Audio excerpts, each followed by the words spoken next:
क्या आपको पता है अमीर लोग और अमीर क्यों होते हैं और गरीब लोग और क्यों गरीब होते हैं? क्योंकि गरीबों को रोजाना की फिक्र होती है, उसे अपनी फ्यूचर या बच्चों की फ्यूचर की फिक्र नहीं होती। उसकी सोच बहुत लिमिटेड होती है। वो सिर्फ ये सोचता है कि आज का दिन किसी तरह गुजर जाए, कल का दिन कल देखेंगे। मगर अमीर लोग अपने बच्चों की फिक्र आज ही से करते हैं। आज मैं आपसे अमीर होने का एक बेहतरीन तरीका शेयर करने जा रहा हूँ। क्या आप अपने नस्लों को एक वरदान देना चाहते हैं? आप सोचेंगे कि ये कौन सा ऐसा तरीका है जो हमें नहीं मालूम। आइए आज हम आपको बताते हैं। आप सिर्फ 100 रुपया इन्वेस्ट करके 1 करोड़ कमा सकते हैं। जी, आप ये सोच रहे होंगे कि मैं सपना तो नहीं देख रहा हूँ या सपने में ये बात तो नहीं सुन रहा हूँ। जी नहीं, आप बिल्कुल सपना ही नहीं देख रहे। दरअसल हमें इन चीज़ों के बारे में कभी किसी ने सिखाया ही नहीं, कभी किसी ने बताया ही नहीं। अगर बताया गया होता या सिखाया गया होता तो शायद आज हम भी अपने बच्चों की भविष्य का कल्पना करते। एक मिडिल क्लास फैमिली के नज़रिए से देखा जाए तो बच्चों की फ्यूचर के लिए क्या करते? एक लो इन्वेस्टमेंट यानी फिक्स डिपॉजिट करते हैं, रिकरिंग डिपॉजिट करते हैं, लाइफ इंश्योरेंस करते हैं या पीपीएफ में इन्वेस्टमेंट करते हैं। इसके अलावा उनके पास ऑप्शन नहीं होता। बाकी सारा ऑप्शन तो अमीरों के लिए होता है। मिडिल क्लास लोगों के लिए एक बेहतरीन ऑप्शन है जिसे खुद गरीब लोग भी नहीं जानते और न कोई बताना चाहता है। मैं बताता हूँ अमीर लोग अमीर कैसे होते हैं या आप भविष्य में अमीर कैसे हो सकते। ये फार्मूला आपको आज तक किसी ने बताया नहीं होगा। चलिए पहले हम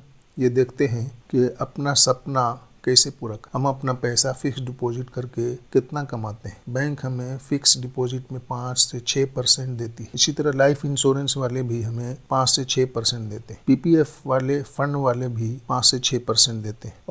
और जब हमें फंड वापस मिलता है उस वक्त महंगाई की दर इससे कहीं ज़्यादा होती है। यानी हमें उस पैसे से कुछ फ़ायदा नहीं मिलता। बस एक फ़ायदा नज़र आता है कि अमाउंट साथ में मिल जाता है। यानी किसी लेबर को अगर हम आज 500 रुपया देते हैं तो उसका रोज़ का खर्च पूरा हो जाता है और 10 साल के बाद उसको 1000 देते हैं तो उस वक्त भी रोज़ का खर्च पूरा हो जाता है। यानी आज के दिन से 10 साल के बाद के दिन में भी उसके हाथ में कुछ पैसा नहीं होते। यानी वो गरीब का गरीब रह जाता है। मैं एक ऐसा सिस्टम आपको बताने जा रहा हूँ जो बड़े बड़े अमीर लोग, बड़े बड़े बैंकों वाले ये काम करते हैं। यानी जब आप अपना पैसा किसी बैंक में या एलआईसी में या पीपीएफ फंड में या फिक्स डिपॉजिट में जमा करते हैं तो ये लोग आपके पैसे को किसी कंपनी में या किसी म्यूचुअल फंड में लो रिस्क पर जमा करके बड़ा इनकम ग्रोथ करते हैं और इसी में से बचा हुआ छोटा सा अमाउंट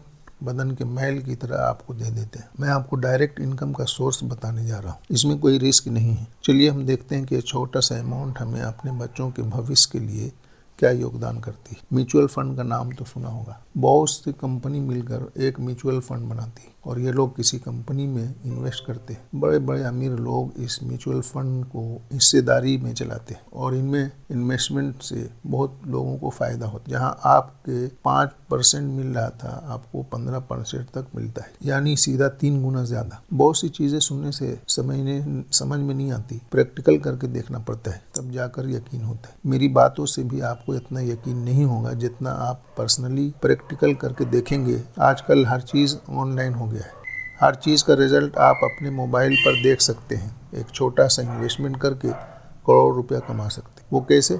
इसी म्यूचुअल फंड में इन्वेस्ट करके। म्यूचुअल फंड ऐसी बहुत सारी कंपनी है, इसमें टाटा कंपनी भी है, इसमें आईसीआईसी बैंक भी है, एक्सिस बैंक भी है। पहले मैं आपको किसी एक म्यूचुअल फंड के बारे में एग्जाम्पल देता हूँ। आईसीआईसी म्यूचुअल फंड ने 3 साल में अपने इन्वेस्टर को 33% प्रॉफिट शेयर किया। हमें क्या मिला था? फिक्स डिपॉजिट में 5%, लाइफ इंश्योरेंस में 5%, पीपीएफ फंड में 5% और हमें यहाँ म्यूचुअल फंड दे रही है 33%। है ना ये लो इन्वेस्टमेंट में हाई प्रॉफिट? मेरी राय में आप मिनिमम इन्वेस्टमेंट करके म्यूचुअल फंड से हाई प्रॉफिट ज़रूर गेन करें। एग्जाम्पल, अगर आप हर महीने 500 म्यूचुअल फंड में जमा करते हैं तो 1 साल में 6000 जमा होगा और 10 साल में 60,000। अब इसका प्रॉफिट अगर जोड़ कर देखें तो कम से कम 15% के हिसाब से 1,39,000 बनते हैं, जबकि कंपनी हमें 30% दे रही है।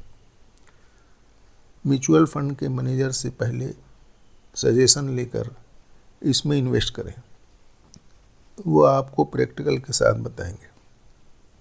ये मेरा अनुभव है जो हमने आपको शेयर किया। अगर मेरा ये आइडिया आपको पसंद आए तो आप भी इस वीडियो को अपने दोस्तों में शेयर करें, सब्सक्राइब करें, लाइक करें, बेल आइकन को दबा दें ताकि मेरी अगली वीडियो आपको मिलती रहे। Thank you for watching video.